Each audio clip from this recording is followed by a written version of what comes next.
بسم الله الرحمن الرحيم. الحمد لله رب العالمين، وأفضل الصلاة وأتم التسليم على نبينا محمد وعلى آله وصحابته أجمعين. سبحانك لا علم لنا إلا ما علمتنا إنك أنت العليم الحكيم، وبك اللهم نستعين. اللهم افتح بخير واختم بخير واجعل عواقب أمورنا إلى خير يا رب العالمين. Bersyukur kita kepada Allah Subhanahu wa taala kerana memberi satu peluang untuk menyambung buku Bulugh Al-Maram yang ada tulis oleh Al-Imam Ibn Hajar Al-Asqalani, dan kita masih dengan kitab At-Taharah dan dah sampai bab nombor 6 iaitu babu nawaqidil wudu. بالأسانيد الصحيحة المتصلة إلى الإمام ابن حجر أنه قال في كتابه باب نواقض الوضوء، قال عن أنس رضي الله عنه قال: كان أصحاب رسول الله صلى الله عليه وسلم على عهده ينتظرون العشاء حتى تخفق رؤوسهم ثم يصلون ولا يتوضؤون. أخرجه أبو داود وصححه الدارقطني وأصله في مسلم. Bab Bismillahirrahmanirrahim. Bab pembatal wuduk. Dari Anas radhiyallahu anhu, beliau berkata, dahulu para sahabat Rasulullah sallallahu alaihi wasallam ketika beliau masih hidup, mereka pernah menunggu salat Isyak hingga kepala mereka tertunduk kerana tertidur. Kemudian mereka solat tanpa berwuduk kembali. Diriwayatkan oleh Abu Daud dan sahihkan oleh Daraqutni, dan asalnya ada pada riwayat Muslim. So maknanya Al-Imam Ibn Hajar dia akan bagi tahu kita dekat bab di sini, atau dia dah kumpul beberapa hadis yang berkait dengan pembatal. Nawaqid itu jama', bukan satu saja. Pembatal wudu, dan dia sebutkan hadis yang pertama yang berkait dengan tidur. Dan ada khilaf di antara ulama kita, tidur itu adalah naqidul wudu, dia akan membatalkan wudu kita, atau kita anggapkan dia bukan. Masalah ni dia ikut satu masalah yang lain yang dia berkait dengan akal. Kalau satu orang dia tidur, akal dia ada atau hilang.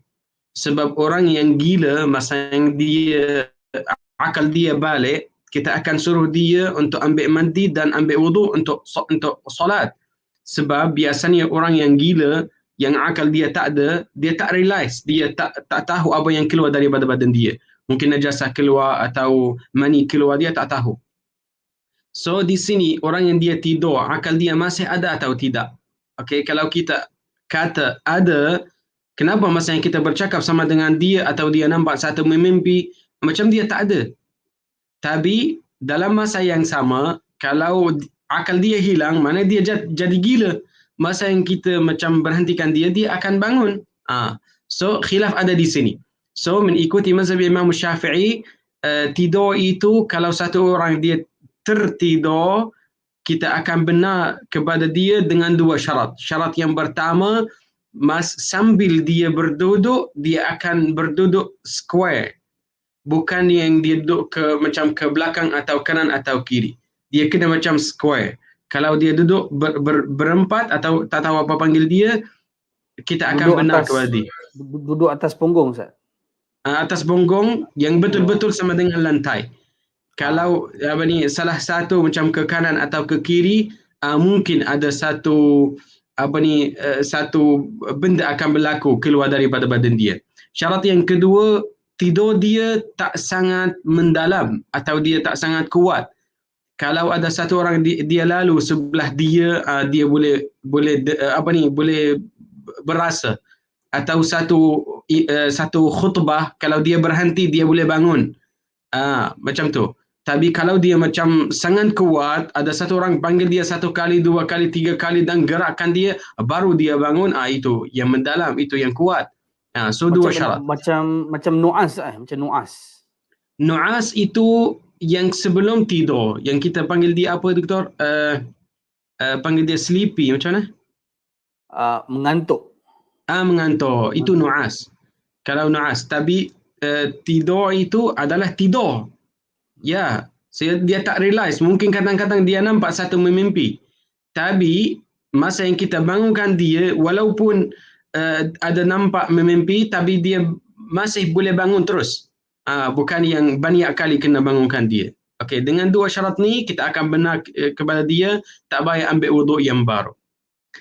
Okey, hadis yang seterusnya qala an Aisyah radhiyallahu anha qalat جاءت فاطمة بنت أبي حبيش إلى النبي صلى الله عليه وسلم فقالت يا رسول الله إني امرأة أستحاض فلا أطهر أفأدع الصلاة؟ قال لا إنما ذلك عرق وليس بحيض فإذا أقبلت حيضتك فدعي الصلاة وإذا أدبرت فاغسلي عنك الدم ثم صلي متفق عليه وللبخاري ثم توضئي لكل صلاة وأشار مسلم إلى أنه حذفها عمدا. Dari Aisyah radhiyallahu anha beliau berkata, Fatimah binti Abu Hubaish datang kepada Nabi SAW. Dia berkata, wahai Rasulullah, aku seorang wanita yang tertimpa istihadah sehingga aku tidak suci, maka apakah aku harus meninggalkan salat? Beliau SAW menjawab, tidak, kerana itu hanyalah darah yang keluar dari pembuluh darah dan bukan haid. Jika masa haidmu tiba, maka tinggalkanlah salat. Dan jika ia telah berlalu, maka cucilah darah tersebut dari dirimu, kemudian salatlah. Muttafaqun alaih. Dan dalam riwayat Al-Bukhari, kemudian berwuduklah setiap kali salat. Muslim mengisyaratkan bahawa beliau membuangnya secara sengaja. Dekat hadis yang di sini, Al-Imam Ibn Hajar dia nak bagi tahu kita, istihazah itu adalah satu benda yang najis. Yang kalau berlaku maknanya macam kencing atau yang ni satu benda yang keluar daripada badan. Yang satu najis, boleh anggapkan dia. So maknanya najis itu kena cucikan dia satu, yang kedua kena ambil wuduk. Okay, itu istihazah. Darah yang dia keluar di luar masa haid. InsyaAllah ada satu bab yang berkait dengan haid dan Imam Ibn Hajar dia akan kumpul beberapa hadis yang akan tolong kita untuk faham. Hadis yang seterusnya, qala an Ali bin Abi Talib radhiyallahu anhu qala كنت رجلا مذاء فأمرت المقداد أن يسأل النبي صلى الله عليه وسلم فسأله فقال فيه الوضوء متفق عليه واللفظ للبخاري. Dari Ali bin Abi Talib radhiyallahu anhu beliau berkata, aku adalah seorang lelaki yang sering mengeluarkan madhi. Lalu aku memerintahkan Al-Miqdad untuk bertanya kepada Nabi SAW. Lalu dia bertanya kepada beliau, maka beliau bersabda, harus berwuduk. Muttafaqun alaih, dan lafaz ini adalah lafaz Al-Bukhari. Sayyidina Ali bin Abi Talib dia minta Al-Miqdad sebab dia rasa malu. Puteri Rasulullah adalah Sayyidatuna Fatimah, dia isteri Sayyidina Ali. Kalau dia tanya dia macam beberapa elok. Ya, sebab orang yang dia selalu dapat madhi maknanya syahwat dia kuat. Kalau orang lelaki. So, dia macam rasa malu kalau dia tanya Rasulullah. Macam hadis yang sebelumnya. Ni Fatimah binti Abi Hubaish. Fatimah binti Abi Hubaish, dia ada cerai sama dengan suami 2 kali. Sebab karakter dia macam kuat sikit. Dan suami yang pertama dia ceraikan dia. Yang kedua sama juga. Dan kali yang ketiga masa dia datang kepada Rasulullah, Rasulullah suruh dia kahwin siapa? Sayyiduna Zaid bin Harithah. Dan lepas tu dia macam tak suka sangat dia nak kahwin dia. Dan Rasulullah suruh dia sekali lagi. Dan masa yang kali yang ketiga dia kahwin. Dia kata faghtabattu bihi, dia suka dia.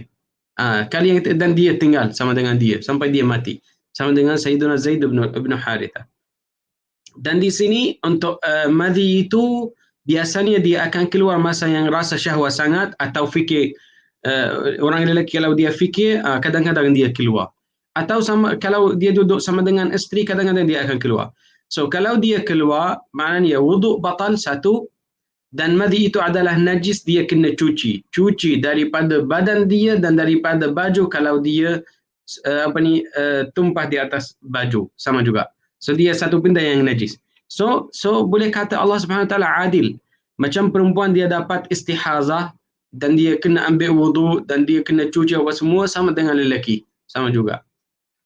Okey, hadis yang seterusnya qala an Aisyah radhiyallahu anha anna an-nabiy sallallahu alaihi wasallam qabbala ba'd nisa'ihi thumma kharaja ila as-salati wa lam yatawadda. Akhrajahu Ahmad wa dha'afahu al-Bukhari.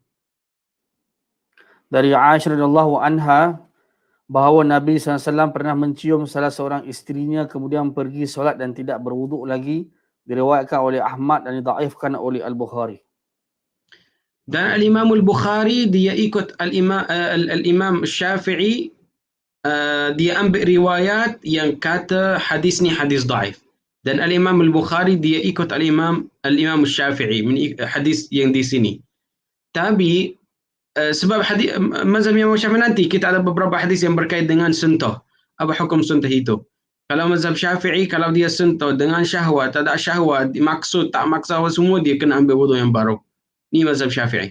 Tapi hadis yang di sini boleh kata kepada mazhab yang lain, mereka membezakan di antara cium itu. Kalau cium dia dengan syahwa, so dia kena ambil wudu. Tapi kalau yang biasa, dia macam cium dia yang keluar, itu biasa. So kalau tak yang kuat, tak payah ambil wudu yang baru. Hadis yang seterusnya, qala wa an Abi Hurairah radhiyallahu anhu qala qala Rasulullah sallallahu alaihi wasallam, "Idza wajada ahadukum fi batnihi shay'an fa ashkala alayhi أخرج منه شيء أم لا فلا يخرجن من المسجد حتى يسمع صوتا أو يجد ريحا." أخرجه مسلم. Dari Abu Hurairah radhiyallahu anhu, beliau berkata, Rasulullah SAW bersabda, apabila salah seorang dari kalian merasakan sesuatu dalam perutnya lalu dia bingung kerananya, apakah telah keluar sesuatu daripadanya atau tidak, maka janganlah sekali-kali dia keluar dari masjid sehingga dia mendengar suara atau mencium bau. Diriwayatkan oleh Muslim.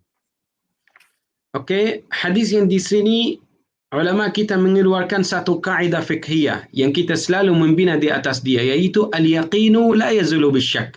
Kalau kita ada yakin, syak kita, kalau kita bersyak, tak boleh hilangkan yakin kita. Satu orang dia ambil wuduk dan dia duduk 1 jam, 2 jam, dan dia macam lupa atau bersyak, saya ada wuduk atau tidak. Yakin dia adalah ambil wuduk sebab dia dah pergi. Tapi yang selepas dia ada syak, dia tak tengok pada syak. Dia akan sambung di atas yakin. Di sini sama juga.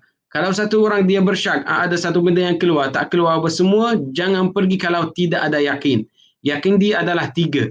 Yang pertama, dia nampak, dia tengok depan dia ada satu satu kutulan atau satu benda yang ada boleh nampak. Yang kedua, dia dengar. Dengar diri sendiri atau satu orang yang lain bagi tahu dia. Okey? Dan yang ketiga, kalau dia berbau.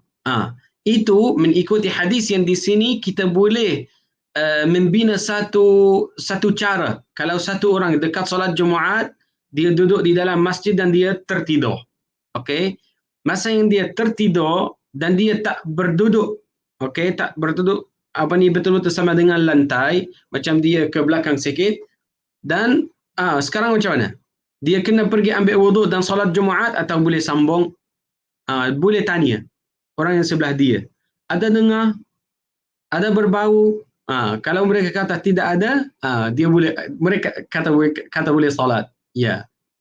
Okey, hadis yang seterusnya, qala wa an Talq bin Ali radhiyallahu anhu qala قال رجل مسست ذكري أو قال الرجل يمس ذكره في الصلاة أعليه وضوء فقال النبي صلى الله عليه وسلم لا إنما هو بضعة منك أخرجه الخمسة وصححه ابن حبان وقال ابن المديني هو أحسن من حديث بسرة. Dari Talq bin Ali radhiyallahu anhu, beliau berkata, seorang lelaki berkata, aku menyentuh kemaluanku, atau dia berkata, seseorang lelaki menyentuh kemaluannya dalam solat. Apakah dia harus mengulang berwuduk? Nabi SAW menjawab, tidak, kerana itu hanyalah bahagian dari anggota badanmu. Diriwayatkan oleh Imam yang 5 dan sahihkan oleh Ibn Hibban. Ibnu Al-Madini berkata, hadis ini lebih baik daripada hadis Busrah. قال وعن بسرة بنت صفوان رضي الله عنها أن رسول الله صلى الله عليه وسلم قال من مس ذكره فليتوضأ أخرجه الخمسة وصححه الترمذي وابن حبان وقال البخاري هو أصح شيء في هذا الباب. Dari Busrah binti Safwan radhiyallahu anha bahawa Rasulullah SAW bersabda, barang siapa yang menyentuh kemaluannya maka hendaknya dia berwuduk. Dikeluarkan oleh Imam yang 5, disahihkan oleh Tirmizi dan Ibn Hibban. Al-Bukhari berkata ini adalah hadis yang paling sahih dalam masalah ini. So, sesiapa yang dia kata nak ikut dalil, mana akan ikut dalil? Ramai orang dia kata tak nak ikut mazhab, nak ikut dalil. Tengok di sini ada dua dalil. Dan dua-dua ni hadis sahih. Nak ikut mana? Kena ikut dalil, kena ikut mazhab, dan semua mazhab ikut dalil. Tapi fahaman mereka, fahaman ulama kita daripada hadis lain. Itu kenapa kita ada banyak mazhab. Di sini mana? Kalau Imam Al-Bukhari dia kata hadis yang di sini lebih kuat. Dan yang sebelum dia tak. Ali ibn al-Madini yang syekh dia.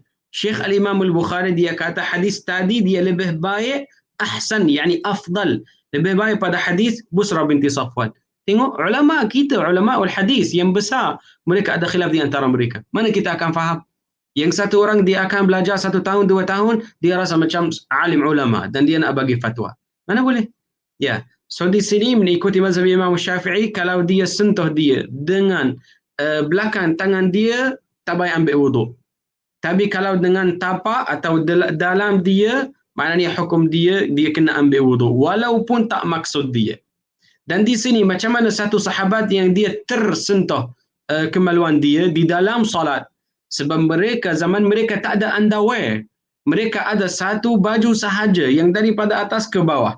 Kadang-kadang mereka tak ada satu baju yang macam mana ada tangan dan ada badan, itu tak ada. Dia macam ada satu kain dan dia kain itu macam berbusing di atas badan dia. Okay? Itu sahaja. So kadang-kadang masa dia nak rukuk atau sujud, dia sentuh ya kemaluan dia. Ustaz, yang ini dia pakaian yang disentuh tu ada lapik ke? Atau dia memang sentuh direct? Direct sebenarnya. Direct. Okey. Kemudian ini ada yang kata hadis ni nasakh, boleh terima Ustaz? Tak ada nasakh, tak ada. Wallahu a'lam. طيب. قال وعن عائشة رضي الله عنها أن رسول الله صلى الله عليه وسلم قال من أصابه قيء أو رعاف أو قلس أو مذي فلينصرف فليتوضأ ثم ليبني على صلاته وهو في ذلك لا يتكلم. أخرجه ابن ماجه وضعفه أحمد وغيره.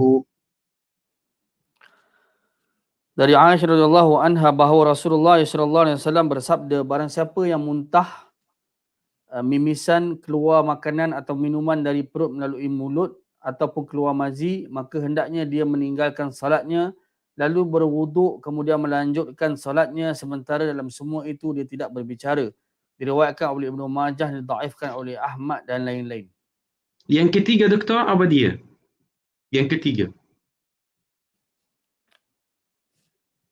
Yang mana Ustaz? Yang ru'af ke? Tak, qalas. Dia tak sebut, dia kata keluar makanan. Salah. Kalau keluar makanan itu qai'un, yang pertama muntah. Yang muntah, okey. Ya, muntah itu adalah makanan atau minuman dia keluar balik. Okey. Itu qai'. Tapi kalau qalasun, dia bukan makanan atau minuman. Dia apa boleh panggil dia? Dia macam bukan kahak, tak. Dia sebenarnya daripada burut. Tapi bezanya dia bukan macam makan yang baru makan. Mungkin satu minuman yang ada tinggal daripada semalam. Cairan. Air liur ke? Bukan air liur. Boleh kata air liur atau balgam, alfam ke, itu satu benda yang bukan makanan atau minuman. Itu qalas. Yang kalau tidur pagi bangun keluar. Boleh kata macam tu. Itu air liur basi kita panggil. Air liur apa? Basi. Air liur. Basi. Air liur basi. Okey, baik. Baik. So di sini yang pertama, semua benda yang di sini dia tak membuatkan dia. Itu syaratnya. Kalau dia diri sendiri keluar, macam muntah, tiba-tiba dia muntah. Okey? Dia tak macam letak jari dia di dalam mulut, atau dia bercium atau dia berhidung satu benda yang dia rasa macam muntah. Dia tiba-tiba berlaku. Ataupun yang darah daripada hidung, dia tiba-tiba dia keluar. Diri sendiri dia tak buat apa-apa. Kalau macam tu hukum dia pergi dan cuci. Falyatawadda di sini maksudnya al-wudu' al-lughawi, bukan al-wudu' al-syar'i. So dia akan berhentikan solat, pergi, cuci dan balik. Tak payah ambil wuduk yang baru. Kecuali al-madhi. Sebab ada satu hadis yang sebelum dia, al-madhi adalah najis. Dan kalau dia keluar, walaupun tak maksud dia, macam tiba-tiba dia keluar, dia kena. Kenapa? Sebab ada satu sebab. Nanti dia akan bagi tahu. Sebenarnya bab yang di sini penting sangat. Bukan was-was. Ramai orang dia akan kata, kalau nak ikut setiap hadis yang di sini, saya akan rasa was-was. Tak. kalau kita ikut apa yang Rasulullah bagi tahu atau atau Allah SWT suruh kita, tak ada was-was lagi. Sesiapa yang dia tak ikut, dia akan dapat was-was. Itu yang tak baik. Ya. So di sini tapi dengan sorry doktor, dengan satu syarat. Okey, syarat dia tak bercakap. Tak bercakap satu benda yang tak berkait dengan solat. Tapi kalau yang berkait dengan salat boleh, tidak ada masalah. Okey, wa huwa fi dzalika la yatakallam, dia tak bercakap. Okey, tapi kalau dia bercakap berkait dengan salat boleh, tak ada masalah. Tak ada satu benda yang khusus, tak boleh kata macam 14 huruf. Sebab masa yang Rasulullah dia berhentikan salat dengan 2 rakaat, ini ada satu sahabat bercakap sama dengan Rasulullah. Imam Syafi'i dia kira berapa huruf dia bercakap. So masa dia kira dia 14. Itu yang tidak ada uzur, tapi di sini ada uzur, dia perlukan untuk keluarkan salat. Okey, so dia pergi cuci sahaja dan balik dan akan mula semula. Okey, kalau sebab Imam Syafi'i dia ada dua mazhab, yang pertama yang lama dan yang baru. Yang lama dia kata boleh sambung. Tapi yang baru dia kata tidak. Dia pergi cuci dan balik, dia akan mula semula daripada mula-mula takbiratul ihram. Okey, macam mana doktor? Ustaz, ada dua tiga masalah. Yang pertama, ru'af ni hidung darah Hidung darah. Okey, sebab terjemah Indonesia mimisan. Jadi yang kalau dalam bahasa Melayu darah hidung Satu, yang keduanya cuci bukan sebab najis ke sebab najis? Tak, dia ikut macam mana. Dia cuci kalau untuk muntah najis. Kalau untuk darah yang daripada hidung, nanti ada satu hadis yang akan bagi tahu kita sebenarnya dia bukan najis. Dia macam mana? Nanti ada satu hadis yang akan bagi tahu kita macam mana. Dia macam kotoran. Macam kotoran ya, tapi darah itu kalau dia keluar dari badan kita, kita anggapkan dia adalah najis atau tidak. Okey. Keluarkan dia adalah tak najis. Tapi kalau dia tumpah di atas badan kita, apa hukum dia? Kalau sikit, maaf. Kalau banyak, dia najis. Okey? Dan lagi satu, kalau darah itu dari badan kita, tapi kalau daripada orang yang lain, macam darah haiwan yang daging dia adalah halal, so kita akan anggapkan darah dia daripada badan dia atau daripada daripada badan dia adalah tahir, tak najis, tapi tak banyak. Itu maaf. Yang tapi kalau daripada kolas kira najis atau kotoran? Okey, yang ketiga untuk qalas itu dia akan cuci dia sebab kotoran bukan najis. Tengok, so maknanya yang pertama qai adalah najis. Yang kedua bukan, tapi ikut hukum dia. So ini berkait dengan darah. Darah itu tengok macam mana. Yang ketiga bukan, yang keempat najis. Kita ada di sini 4 benda. Okey, Ustaz, sikit persoalan. Sebahagian orang dia pergi ambil wuduk di tandas. Bila keluar dia was-was. Dia rasa dia dah ambil wuduk. Dia ambil wuduk atau ambil dia kira dia mandi dan mungkin dia ambil wuduk yang ada tandas dalam bilik air. Jadi bila dia keluar dia ada rasa was-was. Kita masih anggap dia wuduk sebab dia yakin dia wuduk syak sama ada dia ada najis atau tidak. Kan? Itu macam mana Ustaz? Al-yaqin la yazul bisyak. Kalau dia ambil wuduk, maknanya dia adalah tahir. Walaupun ada nanti syaitan, ini satu hadis akan sebutkan dia. Syaitan akan datang. قال عن جابر بن سمرة رضي الله عنهما أن رجلا سأل النبي صلى الله عليه وسلم أتوضأ من لحوم الغنم؟ قال إن شئت. قال أتوضأ من لحوم الإبل؟ قال نعم. أخرجه مسلم.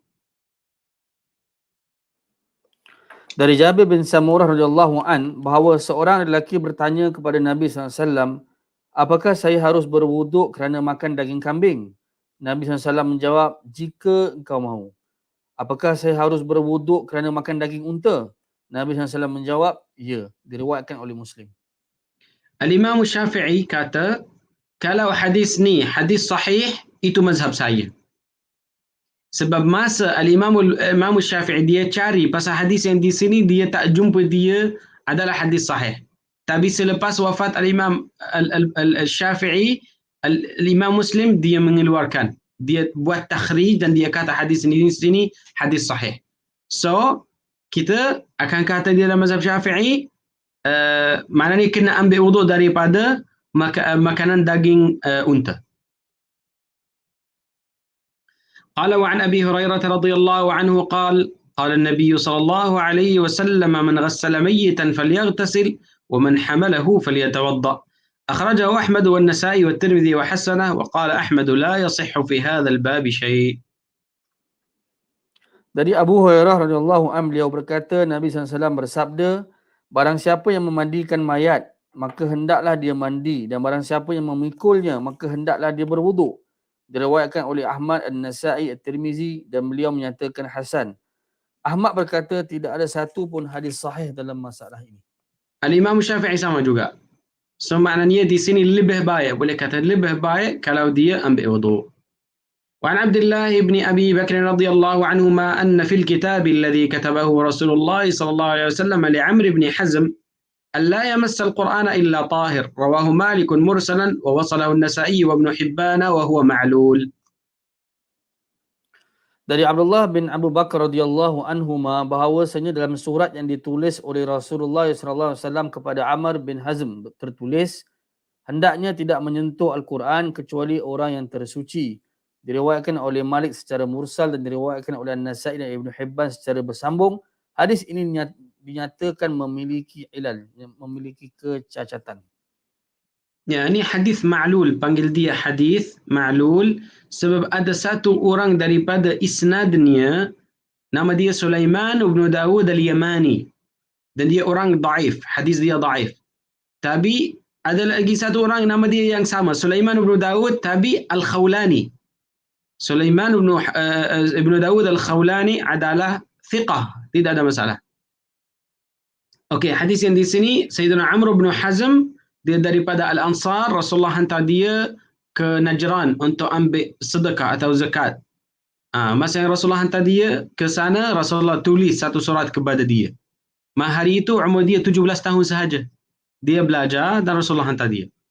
Okey, hadis yang seterusnya, qala an Aisyah radhiyallahu anha qalat كان رسول الله صلى الله عليه وسلم يذكر الله على كل أحيانه رواه مسلم وعلقه البخاري وعن أنس رضي الله عنه أن النبي صلى الله عليه وسلم احتجم وصلى ولم يتوضأ أخرجه الدارقطني ولينه. Dari Aisyah radhiyallahu anha beliau berkata Rasulullah SAW senantiasa berzikir kepada Allah dalam setiap kesempatannya. Diriwayatkan oleh Muslim dan disebutkan secara muallaq oleh Al-Bukhari. Dari Anas doktor, saya akan komen sikit. Ya. Untuk hadis yang di sini, kita boleh berzikir walaupun ada janabah. Tapi kalau bacaan Al-Quran, boleh baca kalau berniat berzikir. Okey, contohnya macam mana? Sebab ni macam masalah satu isu yang susah nak faham. Macam mana kita, walaupun ada janabah, hadas yang besar, dan kita masih boleh baca Quran tapi dengan niat berzikir. Contohnya, kalau satu orang dia nak tidur contoh. Dan sebelum tidur dia berjima dengan isteri. Dan dia nak tidur tapi tak ambil mandi. Di sini boleh baca ayatul kursi. Bacaan ayatul kursi bukan untuk pahala daripada Allah SWT, tapi untuk jaga diri sendiri. Boleh baca, tak ada masalah. Itu beza di antara berniat zikir dan berniat bacaan Quran untuk pahala. Okey, seterusnya doktor. Dari Anas radhiyallahu an bahawasanya Nabi SAW berbekam dan salat namun tanpa berwuduk lagi, diriwayatkan oleh Daraqutni dan beliau menyatakan hadis ini lemah. So maknanya kalau darah keluar daripada badan, keluarkan dia adalah tahir, tidak ada masalah. Tapi kalau dia tumpah di atas badan, maknanya dia najis. Okey. Tapi yang sikit daripada dia itu maaf. Ustaz, berkaitan dengan darah yang dimaafkan, ya, darah dimaafkan ni kalau macam ada setengah orang dia potong daging, ikan dan sebagainya, ada sedikit-sedikit darah, itu termasuk dalam darah yang dimaafkan? Ya, maaf untuk orang yang berpotong. Tapi kalau orang biasa tidak. Ya, sesiapa yang kerja dia dekat sana, kita akan benar kepada dia. Tapi kalau orang yang dia tak kerja, dia kena hati-hati, jaga diri. Dan lagi satu, okey, ada mungkin satu orang dia macam confused. Apa beza kalau darah keluar dan darah tumpah di atas badan?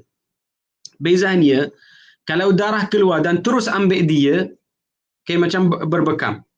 Macam darah keluar dan terus dia ambil dia dengan tisu. Selalu dia ambil dengan tisu.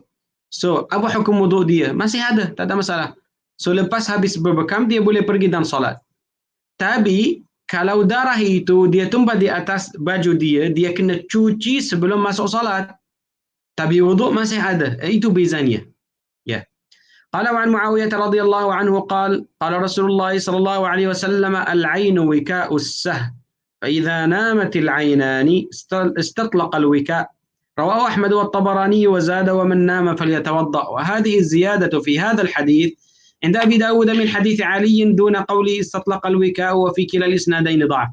ولأبي داود أيضا عن ابن عباس مرفوعا إنما الوضوء على من نام مضطجعا وفي إسناده ضعف أيضا. Dari Muawiyah radhiyallahu anhu, beliau berkata Rasulullah SAW bersabda, mata adalah tali pengikat bagi dubur. Maka apabila mata tertidur, lepaslah tali pengikat itu. Diriwayatkan oleh Ahmad dan Tabrani dan dia menambahkan, barang siapa yang tidur maka hendaklah dia berwuduk. Tambahan dalam hadis ini terdapat dari riwayat Abu Daud dari hadis Ali tambah lafaz istatlaqal wika, yang ini lepaskanlah tali pengikat itu. Dan dalam kedua sanadnya terdapat kelemahan. Dan juga dalam riwayat Abu Daud dari Ibnu Abbas radhiyallahu anhuma secara marfu', iaitu wuduk itu hanya wajib bagi orang yang tidur dengan berbaring. Dalam sanadnya terdapat kelemahan. So, mengikuti hadis yang di sini, walaupun hadis dhaif, tapi Al-Imam Syafi'i dia kata tidur itu bukan hilangkan akal. Akal ada. Okey, tapi dia mungkin ada satu berlakuan akan berlaku, akan keluar, satu najis akan keluar daripada badan. قال عن عباس رضي الله عنهما أن رسول الله صلى الله عليه وسلم قال يأتي أحدكم الشيطان في صلاته فينفخ في مقعدته فيخيل إليه أنه أحدث ولم يحدث فإذا وجد ذلك فلا ينصرف حتى يسمع صوتا أو يجد ريحا. أخرجه البزار. وأصله في الصحيحين من حديث عبد الله بن زيد ولمسلم عن أبي هريرة ونحوه وللحاكم عن أبي سعيد مرفوعا إذا جاء أحدكم الشيطان فليقل إنك أحدثت فليقل كذبت. وأخرجه ابن حبان بلفظ فليقل في نفسه. Dari Ibnu Abbas radhiyallahu anhuma bahawa Rasulullah sallallahu alaihi wasallam bersabda, syaitan mendatangi salah seorang dari kalian dalam salatnya lalu dia meniup di dubur orang tersebut. Maka dihayalkan kepadanya bahawa dia telah berhadas padahal dia tidak berhadas. Apabila dia merasakan hal itu, maka janganlah dia meninggalkan salatnya sehingga dia mendengar suara atau mencium bau. Diriwayatkan oleh Al-Bazzar dan asalnya dalam Sahihain dari hadis Abdullah bin Zaid, dan dalam riwayat Muslim terdapat hadis senada dari Abu Hurairah, dan diriwayatkan oleh Al-Hakim dari Abu Sa'id radhiyallahu anhu secara marfu'. Apabila syaitan mendatangi salah seorang dari kalian dan dia berkata sesungguhnya kamu benar-benar telah berhadas, maka hendaklah dia berkata kamu telah berdusta. Dan diriwayatkan oleh Ibn Hibban dengan lafaz hendaklah dia berkata dalam hatinya. Okey, tengok di sini kita akan faham banyak kefahaman. Yang pertama, Allah Subhanahu wa taala bagi kepada syaitan satu kontrol. Dia boleh kontrol kepada manusia. Dan kontrol itu adalah satu ujian kepada kita. Dan kita kena berjayakan pada ujian itu. Satu. Yang kedua, syaitan boleh jadi kuat atau amalan dia sama dengan khayalan. Dia boleh kerja dekat sana. Kalau kita terima khayalan itu, dia akan jadi kuat. Kalau kita menolakkan dia daripada mula-mula, dia tak boleh kontrol kita. Ni yang kedua. Yang ketiga, kalau amalan dia dengan solat, yang ibadah yang paling penting di dalam Islam, di dalam agama. Kalau amalan dia di sini, maknanya semua ibadat yang lain dia akan buat yang sama. Semua benda yang lain, berlakuan yang lain, dia akan buat yang sama. So, apa cara dia? Tutup pintu itu. Jangan buka. Kalau buka pintu, nanti dia akan jadi kuat. Tiga. Yang keempat, Sesiapa yang dia terima daripada kalau dia rasa ya tak apalah, saya ambil wudu, tak ada masalah. Itu salah. Jangan rasa itu mudah. Masalahnya kalau nak ambil wudu tidak ada masalah, tapi dah kesan kepada akidah. Dah buka pintu itu. Kalau tak ada yakin, jangan ikut syak. Kalau mula-mula kita rasa macam tak apa, saya ambil wudu, saya dekat tempat wudu, tak apa, saya akan ambil sekali lagi. Kalau kali yang pertama dia senang, tak ada masalah. Tapi lama-lama dia akan jadi susah. So orang yang dia dapat was-was, sebenarnya dia dah buka pintu itu dan dia ikut apa yang syaitan was-was kepada dia. Itu 4 benda yang saya nak fokus di atas ni. Okey, bab yang seterusnya. Naam. Kita tahu Quran kata laisa alaihi sultan, itu kira umum, tapi yang khususnya ada hadis. Illa, okey. So ada kecuali. Sesiapa yang dia ikut syaitan, dia boleh kontrol. Inna ibadi laisa laka alaihim sultan. Dan ada lagi satu ayat, macam mana ayat itu?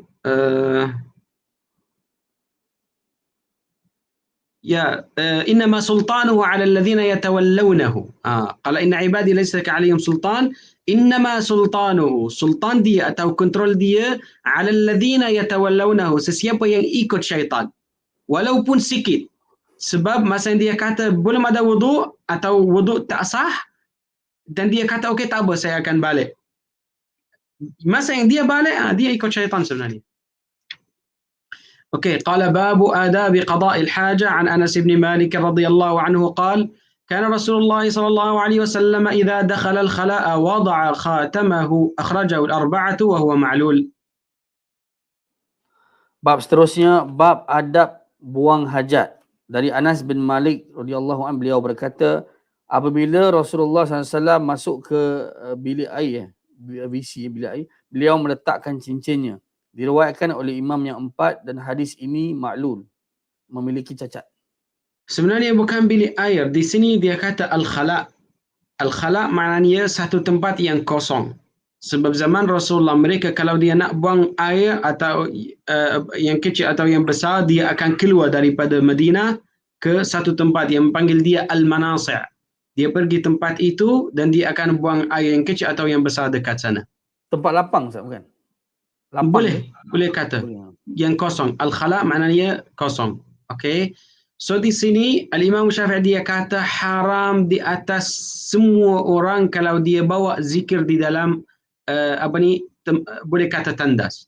Tak boleh bawa Quran atau satu paper yang ada di dalam dia zikir, doa, apa semua haram kalau dia masukkan dia dan tidak ada darurat.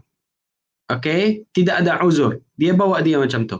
Tak boleh. Kalau dia bawa atau letak di dalam buket atau dia angkat, semua benda dia tak boleh masukkan di dalam tandas. Kena tinggalkan dia dekat luar.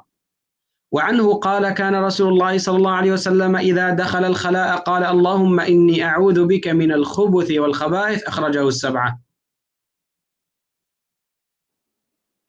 Dari Anas bin Malik radhiyallahu an, beliau berkata apabila Rasulullah sallallahu alaihi wasallam masuk ke khala', beliau membaca, ya Allah, aku berlindung kepadamu dari syaitan lelaki dan syaitan perempuan, diriwayatkan oleh imam yang 7.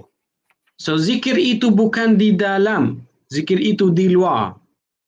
Okey, satu. Yang kedua, sunnah Rasulullah dia akan mengkuatkan suara. Ramai orang dia dan dia masuk. Dia bukan zikir. Tengok sahabat Rasulullah, mereka dengar walaupun dia jauh dekat sana, dia dengar doa itu. Al-Imam An-Nawawi dia kata setiap zikir kalau tak boleh dengarkan dia, maknanya dia bukan zikir. Dia kena dengar. Wa anhu radhiyallahu. Soalan. Ya. Ini termasuk dalam zikir atau doa yang tak semua diangkat tangan. Semua zikir. Ya, ini bukan, maksudnya di sini adalah bukti yang ada zikir dan juga doa yang tak diangkat tangan. Sebab kita tak angkat tangan ketika baca doa ni kan? Ya, tak payah. Ya, tak payah. Macam doa yang selepas wuduk. Dia akan kata la ilaha wahdahu la syarika lahu walhamdu ala kulli syai'in qadir. Rabbighfirli waftah li abwaba macam mana? Allahumma ij'alni minat tawabin. Ya, Allahumma ij'alni minat tawabin waj'alni minal mutahhirin. Masa yang dia sebutkan doa itu, Rasulullah tak angkat tangan. So mana dia akan sebutkan zikir la ilaha illallah dan sambung zikir itu dengan Allahumma ja'alni tawwab ja'alni tari, tak payah angkat tangan. Termasuk jawab azan. Sama juga. Sama. Ya, kalau tak ada dalil tak angkat. قال وعنه رضي الله عنه قال كان رسول الله صلى الله عليه وسلم يدخل الخلاء فأحمل أنا وغلام نحوي إداوة من ماء وعنزة فيستنجي بالماء متفق عليه.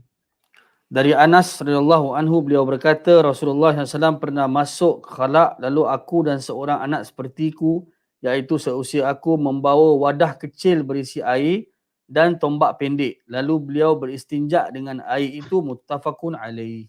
Wadah air apa nama itu? Macam bekas kecil. Ya, macam bekas kecil. Idawah min ma'. Idawah ni macam bekas. Sebenarnya al-idawah satu bekas yang membuatkan dia daripada kulit. Panggil dia idawah. Okay?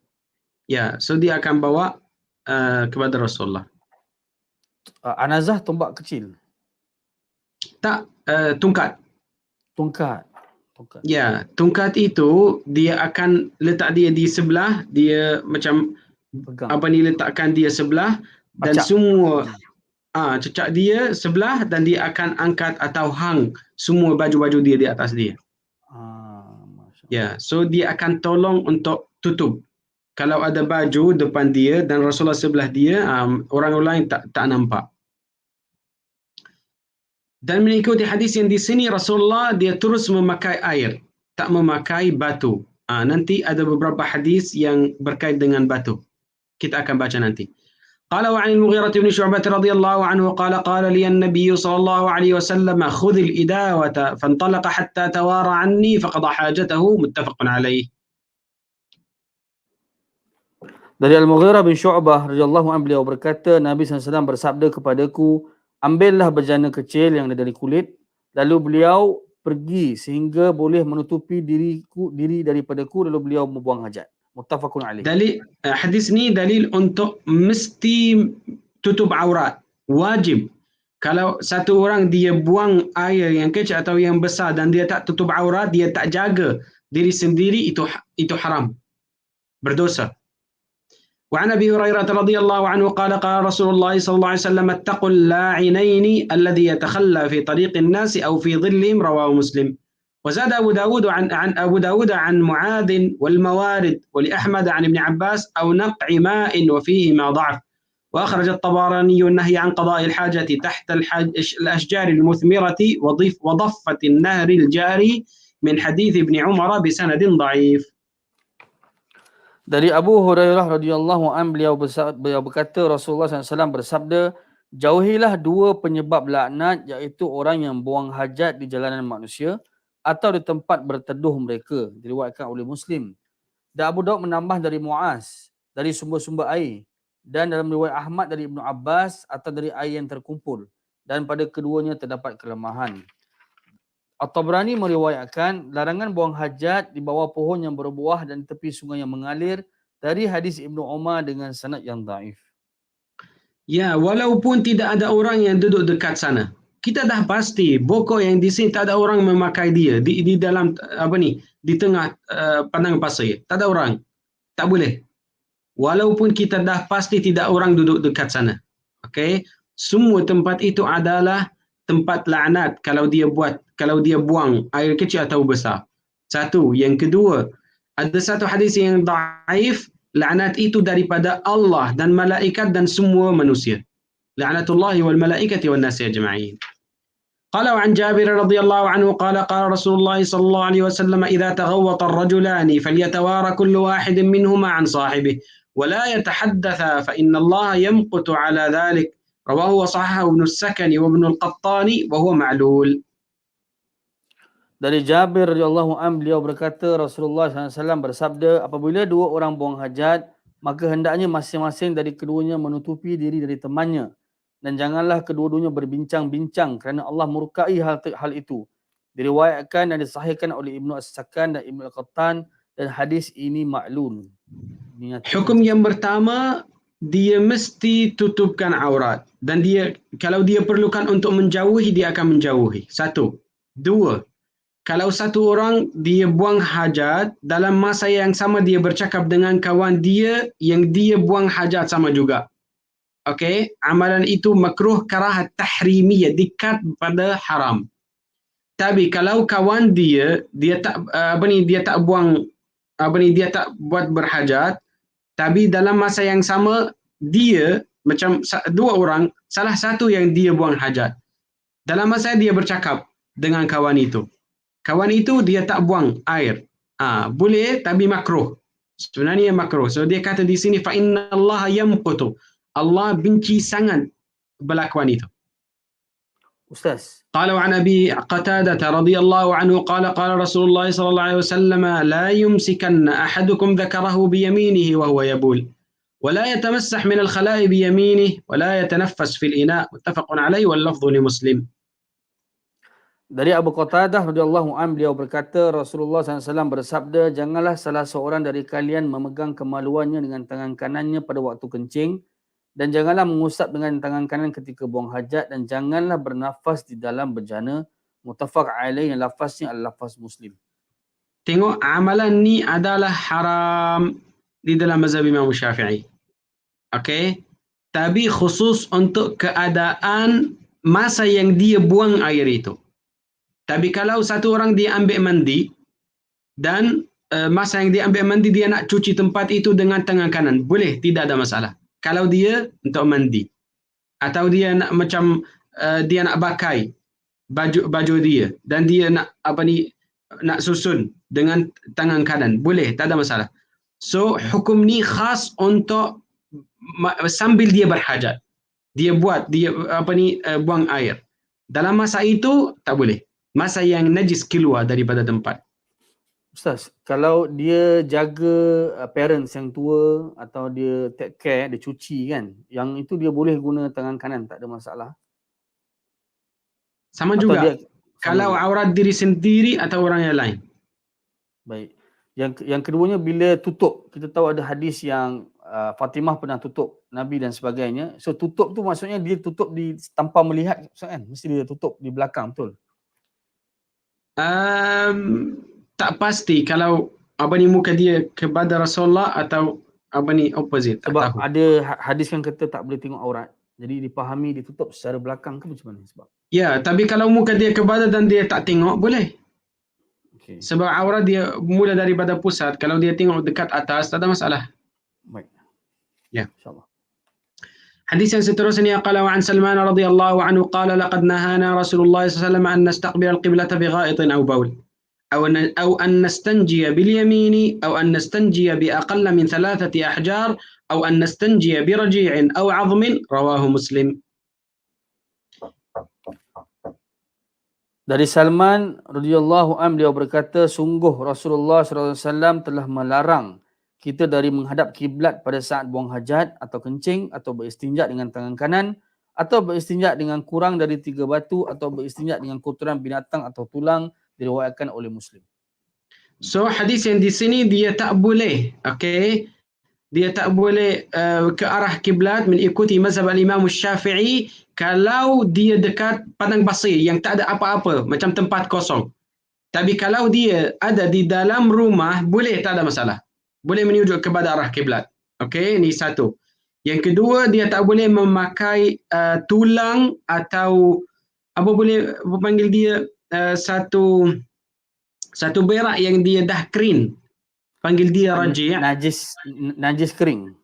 Najis kering itu tak boleh memakai dia. Kenapa? Sebab dua-dua ni makanan untuk jin. Kalau kita memakai dia, kita macam kacau mereka. Okey.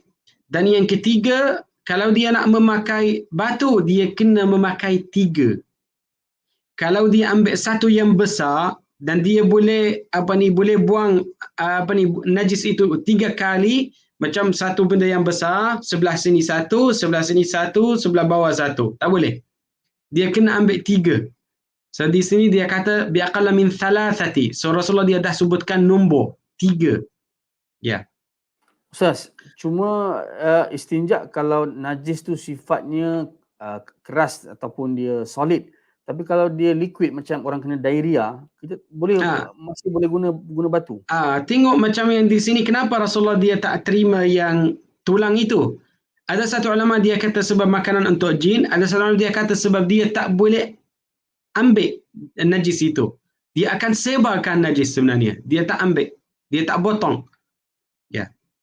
قال وللسبعة من حديث أبي أيوب لا تستقبلوا القبلة بغائط ولا بول ولكن شرقوا أو غربوا. Dalam riwayat Imam yang 7 dari hadis Abu Ayyub radhiyallahu an, janganlah kalian menghadap kiblat pada saat buang hajat maupun kencing, akan tetapi hadaplah ke timur atau ke barat. Okey, makna yang sama. Qala wa Aisyah radhiyallahu anha anna an-nabiy sallallahu alaihi wasallam qala man ata al-ghaita falyastatir, rawahu Abu Dawud.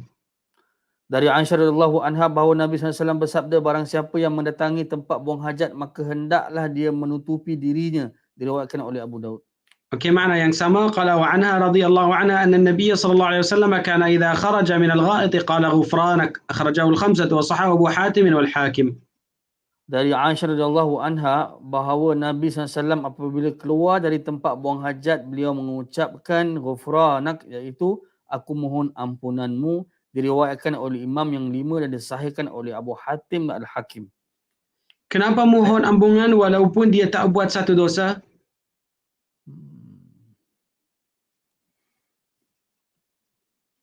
Tak pasti Ustaz.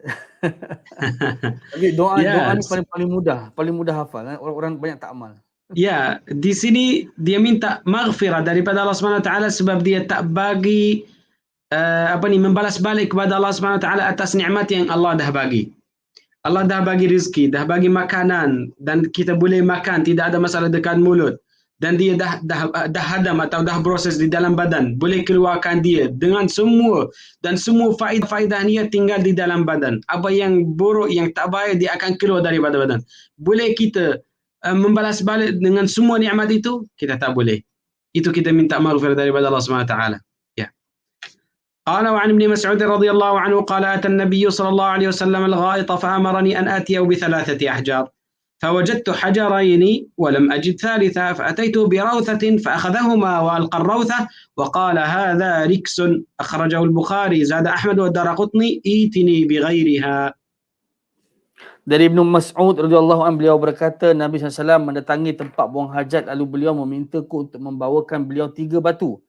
Saya mendapatkan 2 batu dan tidak mendapatkan batu ketiga. Sebagai gantinya maka saya bawakan kotoran haiwan. Lantas beliau mengambil 2 batu itu dan membuang kotoran haiwan tersebut lalu berkata, ini najis. Diriwayatkan oleh Bukhari, Ahmad dan Daraqutni menambahkan, bawakan untukku yang lain. Tengok, bawakan. Itu kenapa Imam Syafi'i dia strict. Dia kata mesti 3. Semasa yang dia bagi dia 2, Rasulullah tak memakai 2 sahaja. Dia tak terima yang ketiga dan suruh dia untuk bawa yang ketiga. So dia kena 3. Tapi kita boleh kata 1, 3 kali, boleh memakai dia 3 kali macam atas, bawah dan sebelah. Itu kalau untuk depan sahaja. Tapi kalau belakang mesti ada 3. 3 yang asing, setiap batu yang asing. قال وعن أبي هريرة رضي الله عنه قال إن رسول الله صلى الله عليه وسلم نهى أن نستنجي بعظم أو روث وقال إنهما لا يطهران رواه الدارقطني وصححه. Dari Abu Hurairah radhiyallahu anhu, beliau berkata, sesungguhnya Rasulullah SAW melarang kami untuk beristinja dengan tulang atau kotoran haiwan, dan beliau bersabda keduanya tidak menyucikan. Diriwayatkan dan disahihkan oleh Daraqutni. Ya, sebab dia macam flat. Masa yang kita nak memakai dia, kita akan sebarkan najis sebenarnya. Okey, ramai orang dia akan tanya kenapa bab yang di sini penting. Okey. Sebab hadis yang di sini yang kita akan baca. قال وعن أبي هريرة رضي الله عنه قال قال رسول الله صلى الله عليه وسلم استنزهوا من البول فإن عامة العذاب القبر منه رواه الدارقطني وللحاكم أكثر عذاب القبر من البول وهو صحيح الإسناد. Dari Abu Hurairah radhiyallahu anhu, beliau berkata Rasulullah SAW bersabda, bersucilah kalian dari kencing kerana kebanyakan azab kubur disebabkan olehnya, diriwayatkan oleh Daraqutni. Dan riwayat Hakim, Kebanyakan siksa kubur disebabkan oleh kencing dan hadis ini sahih sanadnya. Bukan kencing sahaja. Sama juga kalau buang air besar. Sebab Rasulullah dia bagi contoh untuk benda yang kecil. Kalau yang kecil dia dapat azab. Macam mana yang besar? Itu lebih penting sebenarnya. Kalau kita fokus di atas membersih diri sendiri, membersih tempat, itu baik. Sebab kita nak menjauhi pada azabu al-qabr, azab kuburan. قال وعن سراقة بن مالك رضي الله عنه قال علمنا رسول الله صلى الله عليه وسلم في الخلاء أن نقعد على اليسرى وننصب اليمنى رواه البخاري بسند ضعيف.